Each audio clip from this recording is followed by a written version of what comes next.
নমস্কার, শুভ দুপুরের শুভেচ্ছা। চলো প্রতিদিনের মতো আজও দুপুরের লাঞ্চের থালি নিয়ে এসেছি। আমি ছোট্ট করে কি আয়োজন করেছি তা তোমাদের সঙ্গে শেয়ার করে নিলাম।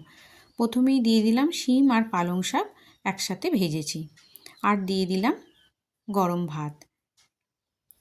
এই শিম পালং শাক সর্ষে ফোড়ন আর শুকনো লঙ্কা দিয়ে ভাজাটা কিন্তু বেশ ভালো লাগে খেতে।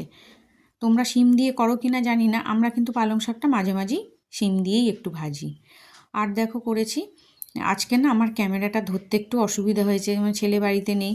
করেছি হচ্ছে সজনে ফুল, আলু আর মটরশুঁটি দিয়ে পোস্ত করেছি।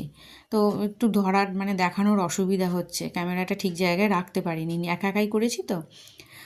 তো যাই হোক, একটু মানিয়ে নিও। আর করেছি হচ্ছে শশা গোল করে কেটে দিয়েছি, আর মুগের ডাল পেঁপে দিয়ে।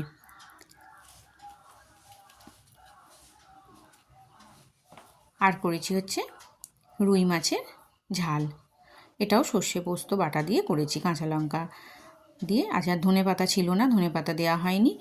তো এই ছিল আমার দুপুরের লাঞ্চের থালি। কেমন হয়েছে তা তোমরা অবশ্যই কমেন্ট করে জানিও। দেখো এইবার এখন দেখা যাচ্ছে ওই ফুল, সজনে ফুল, আলু আর মটরশুঁটি দিয়ে যে পোস্তটা। তো অবশ্যই কমেন্ট করে জানিও, ভালো লাগলে একটা ছোট্ট করে লাইক করে দিও।